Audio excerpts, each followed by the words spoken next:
احمدُ ونصلی علی رسولہ الکریم اما بعد فاعوذ باللہ من الشیطان الرجیم بسم اللہ الرحمن الرحیم۔ پروگرام ریاست مدینہ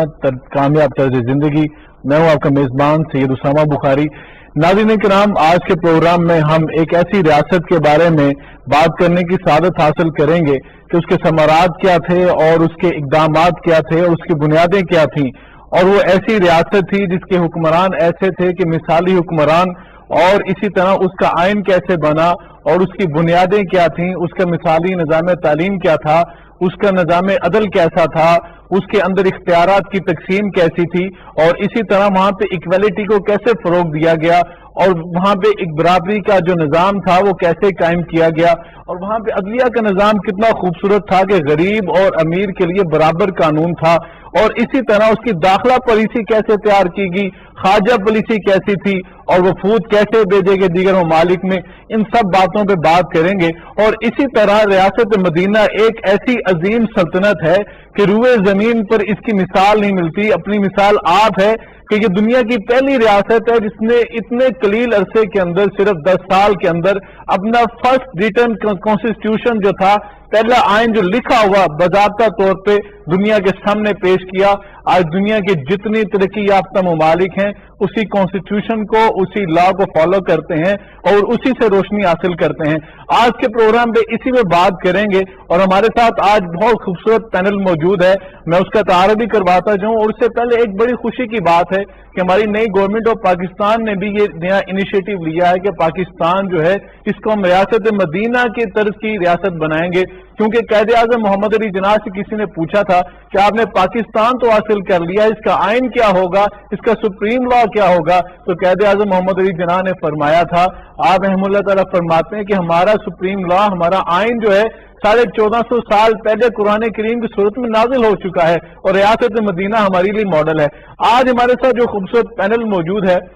کسی تعارف کے محتاج نہیں ہے، اور یہ پی ٹی وی کا خاصہ ہے کہ مستند علماء کرام جو ہیں ہمارے پاس تشریف فرما ہوتے ہیں اور اپنی آراء سے ہمیں جو ہے مستفید فرماتے ہیں۔ میرے سب سے پہلے پینل میں موجود ہیں پاکستان بلکہ انٹرنیشنل معروف شخصیت ہیں، عالم دین ہیں، حضرت علامہ سید اللہ شاہ بخاری صاحب تشریف فرمائے۔ حضرت آپ کا بہت شکریہ، آپ تشریف لائے۔ اور آپ کے ساتھ معروف عالم دین اور علمی شخصیت علامہ مفتی طارق سراجوی صاحب موجود ہیں۔ حضرت آپ کا بہت شکریہ، آپ تشریف لائے۔ اور تیسری جو ہماری بزرگ مہمان شخصیت ہیں وہ بھی کسی تعارف کے محتاج نہیں، اپنا علمی مقام رکھتے ہیں، علامہ رشید ترابی صاحب۔ حضرت آپ کا بہت شکریہ، آپ تشریف لائے۔ ہم اپنی گفتگو کا آغاز کرتے ہیں اور رضا شاہ صاحب سے جاننا چاہیں گے کہ ریاست مدینہ جو ہے یہ کیسے وجود میں آئی اور اس کی کیا خصوصیات تھیں جو دوسری ریاستوں سے اس کو ممتاز کرتی ہیں، اور اس ریاست کا وجود کیسے آیا، اور اس ریاست کی جو خاص بنیادیں تھیں رسول اللہ صلی اللہ علیہ وسلم نے رکھی وہ کیا تھیں؟ ریاست مدینہ کے تناظر میں یہ بڑی، میں سمجھتا ہوں ہمارے موجودہ وزیر اعظم عمران خان صاحب نے بھی اقتدار سنبھالنے کے فوراً بعد یہ بات کہی تھی کہ میں پاکستان کا جو نظام ہے اس کو ریاست مدینہ سے انشاءاللہ استفادہ کرتے ہوئے میں کوشش کروں گا کہ اس کے مطابق اس کو ڈال دیا جائے۔ تو یقیناً اس تناظر میں آج ہمیں نبی پاک علیہ الصلوۃ والسلام کی سیرت مبارکہ کے اس پہلو پر بھی بات کرنا ہوگی۔ ویسے تو آپ کی سیرت مبارکہ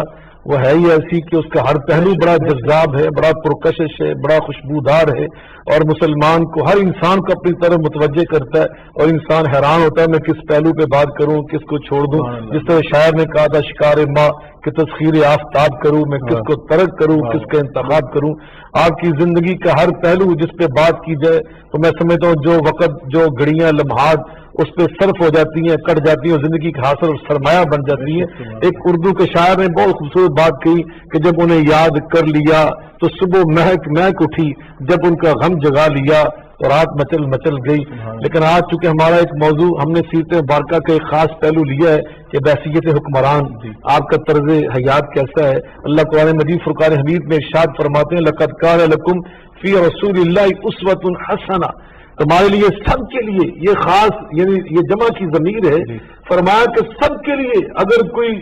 تاجر ہے تو اس کے لیے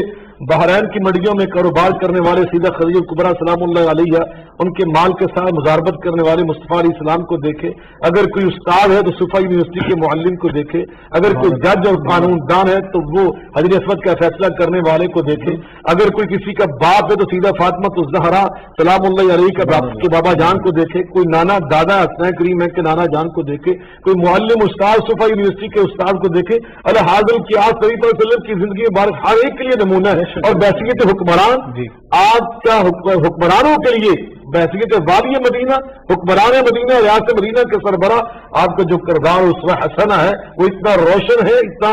جامع ہے کہ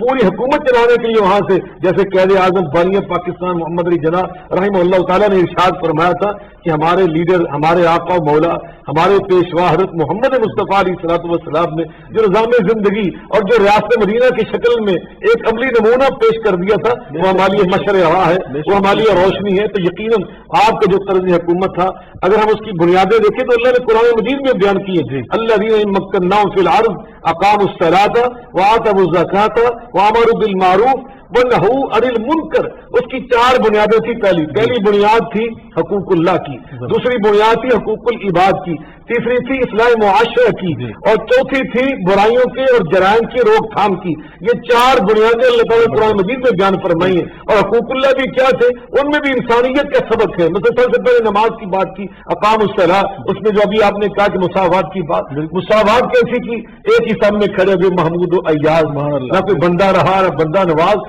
نماز سب سے پہلے ہمیں اخوت سکھاتی ہے، مساوات سکھاتی ہے۔ حج بیت اللہ جو ہے وہاں آپ دیکھیں عرب کے سوز میں علامہ اقبال رحمۃ اللہ تعالی فرماتے عرب کے سوز میں سازی عدم ہے، حرم کا راز توحید امم ہے۔ تو یقیناً یہ جو جتنی بھی عبادات حقوق اللہ بھی ہیں وہ بھی ہمیں انسانیت کا سبق دیتے ہیں، اخوت کا سبق دیتے ہیں، انصاف کا، خیر خیر ہمدردی کا سبق دیتے ہیں، مساوات اور برابری کا سبق دیتے ہیں۔ اور حقوق العباد کی بات، زکوٰۃ کا جو نظام ایسا سسٹم ہے، اگر آج انشاءاللہ الرحمن جس طرح جذبے سے یہ بات کہی گئی، ریاست مدینہ میں کیا تھا؟ نظام زکوٰۃ ہی نافذ کیا گیا تھا، اور نبی صلی اللہ علیہ وسلم نے یہ اعلان فرمایا تھا کہ اس نظام زکوٰۃ کی برکت سے یہ میری ریاست اتنی خوشحال ہو جائے گی، اتنی خوشحال کہ ایک وقت آئے گا کہ مدینہ منورہ میں لوگ زکوٰۃ کے پیسے لے کر بلکہ زیور اور سونا لے کے تلاش کرتے پھریں گے، ولا یجد احدا من یقبلہ، مگر زکوٰۃ لینے والا کوئی ملے گا۔ ایسا وقت آیا خوشحال ہو جائیں گے کہ سب زکوٰۃ دینے والے بن جائیں گے، وہاں پہ کوئی زکوٰۃ لینے والا نہیں ملے گا۔ تو یقین نبی کریم علیہ الصلوۃ والسلام نے عدل و انصاف کے حوالے سے ایسا نظام قائم کیا کہ اپنے تو وہاں تو اپنے پرائے کا فرق ہی نہیں تھا، کوئی فرق نہیں تھا۔ ولا یجرمنکم شنآن قوم علی ان لا تعدلوا، فرمایا کہ اگر دشمن بھی تمہاری عدالت میں آ جائے، جس کو تم دشمن سمجھتے ہو، عدل کرنا، انصاف کرنا، اللہ کو اگر خوش کرنا چاہتے ہو تو دشمن کے ساتھ بھی انصاف کرو، کبھی کسی کے ساتھ بے انصافی نہ کرو۔ وَأَقِیمُوا الْوَزْنَ بِالْقِسْطِ وَلَا تُخْسِرُوا الْمِیزَانَ، میزان جو ہے ہمیشہ عدل کا، اس کو بلند رکھنا۔ بہت خوبصورت بات حضرت شاہ صاحب نے جو ریاست مدینہ کی اہم بنیادیں تھیں جس پہ ریاست کو کھڑا کیا، اس کو بڑا خوبصورت طریقے کے ساتھ ایلیبوریٹ کر دیا۔